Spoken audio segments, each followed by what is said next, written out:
Jordan Bazron here with ULMWarhawks.com. We're joined alongside ULM head beach volleyball coach Patrick Hiltz. Coach, it's great to have you back in the office. Great to have you back on the air. We're here to talk about the ULM beach volleyball team now. We're transitioning from the indoor to the beach. And first we want to start off for the casual fan. Can you tell us a little bit about the differences between the indoor game and the beach game? I mean, the obvious one, indoor we have 6 players on the court, and on the beach we have 2. The beach court is actually going to be a little bit smaller, not a whole lot smaller, but smaller just because there's only 2 people trying to cover the court. It doesn't make it any easier. You're on sand, it's harder to move in sand, it's harder to jump in sand, and ball control on the indoor, believe it or not, is actually more important. Ball control on the beach, the successful beach player can do all phases of the game. They can pass, they can set, they can hit, they can block, and they can serve. So beach, you're going to get more of an all-around volleyball player that's going to be successful in the beach game because you have to do all of the skills. And on the indoor, we can kind of separate and have certain people doing certain things. So that's one of the major differences. You're getting a different kind of player that's playing the game on a little bit of a smaller court, but they're still working probably twice as hard as those indoor players feel like they're working. That's probably the biggest difference, is that you're looking at an all-around beach volleyball player versus somebody on the indoor that can specialize in one skill or another. Can you tell us a little bit about the scoring format? Yeah, you play best of 3 on the beach, and they're games to 21. And then the players will switch sides every combination of 7 points. And that's to kind of take into consideration wind factors, sun, anything that might have an effect on the ball while you're out there. We want to make sure that it's an even playing field while we're playing the game. So if one team wins both games, it's 21, match is over. If we need to take a deciding third set, we will play that one to 15. And it's just like the indoor, it's all rally scoring, so every serve scores a point. The match itself, from a ULM standpoint, we're going to play 5 matches against the other school's 5 teams. So our best 5 will play their best 5, and now it becomes kind of like tennis, where whoever wins 3 out of those 5 matches is the school that's going to win the day, if you will.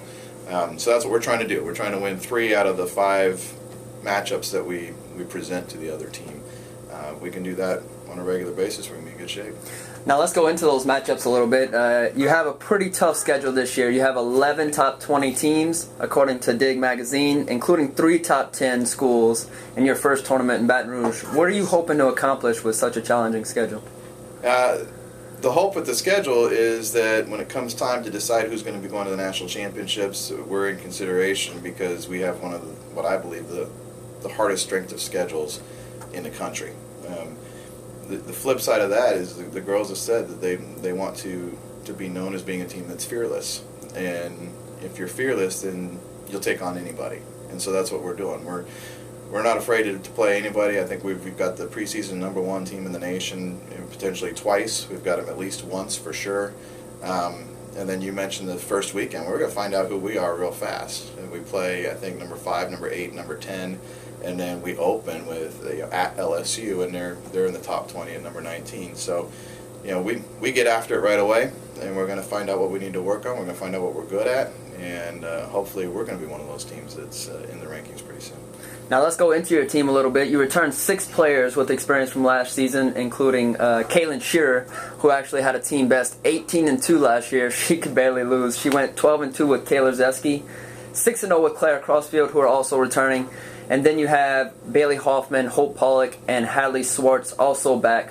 How does it feel to have that core back, and how are they helping the new players settle in? We're going to rely on those returning players a lot. And Caitlin, she didn't believe me at first, but I told her I think you could be a really good beach player, and I think she kind of liked it last year. And her and Taylor were a great combination, and then we mixed things up later on, and obviously she had some great success with Claire, and so we hope that continues. She's been looking real good in preseason and playing real well.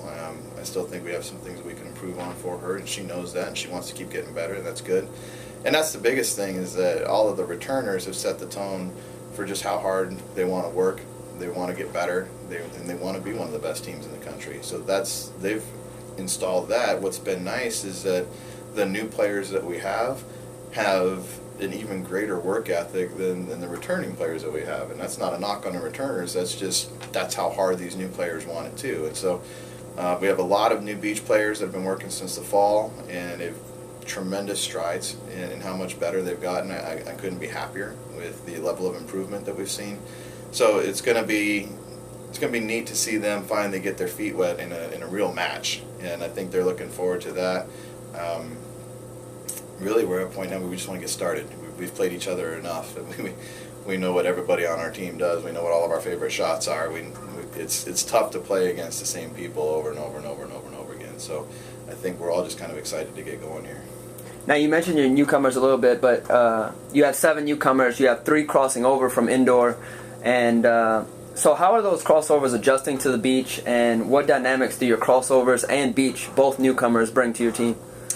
I mean, a lot of the crossovers are returners. So they're used to what it takes to get ready and get what we call get your beach legs under you. And that usually takes about 3 weeks of actually getting after it, working out in the beach, playing on the beach, and eventually you get caught up and your body says, okay, now I know how I need to move out here, and your muscles are able to respond appropriately. So some of the newer indoor players have taken a little bit longer to adjust to that, but the returning indoor players didn't take them very long at all. Within a week or 2, they had their beach legs under them and they were going and going pretty hard. So I think the hardest part is just being in season all the time. And so you have to balance your schedule. I mean, they're student athletes and they still have to go to class. They still have to do the things that all the other student athletes do, but they have to do it twice. So they do it in the fall and they turn around and they do it in the spring, whereas a lot of the student athletes in the nation, they have 1 semester where they're in season, and then they get their off semester where they can focus on their classes and being a student, being a college student. And these girls don't really get that. And they're okay with it because they love the sport so much. And that's what's really nice to just watch and give them a chance to enjoy. They really enjoy the beach. It is still kind of an off season for us. Even though we're going after it real hard, it's a little bit more of a relaxing atmosphere, and I think that's the part that they enjoy. So it's neat to just kind of watch them relax and play a game that they enjoy and really truly enjoy it.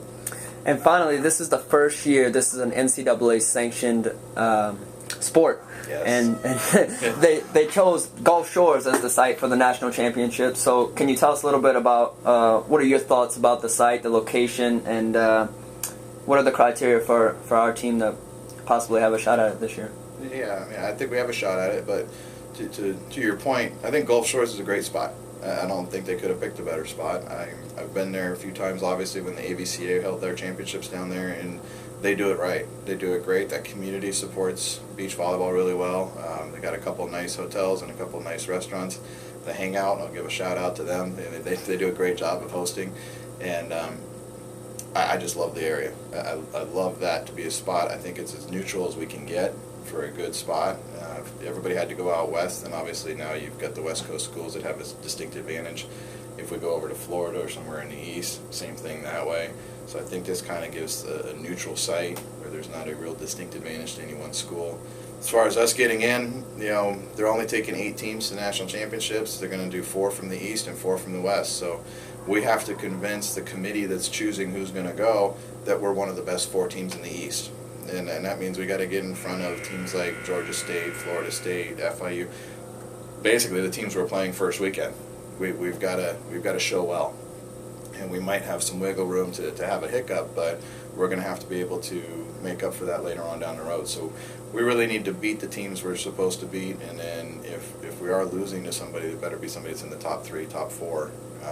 If we really truly want to make the national championships. But again, I think our strength of schedule will help that. I think if we can win some games, we're going to be in the conversation. All right, fans, for all the latest on ULM Beach Volleyball, follow us at ULM Beach Volleyball on Facebook, Twitter, and Instagram, and stay up to date on ULMWarhawks.com. Coach, thanks for joining us. Thanks, Jordan.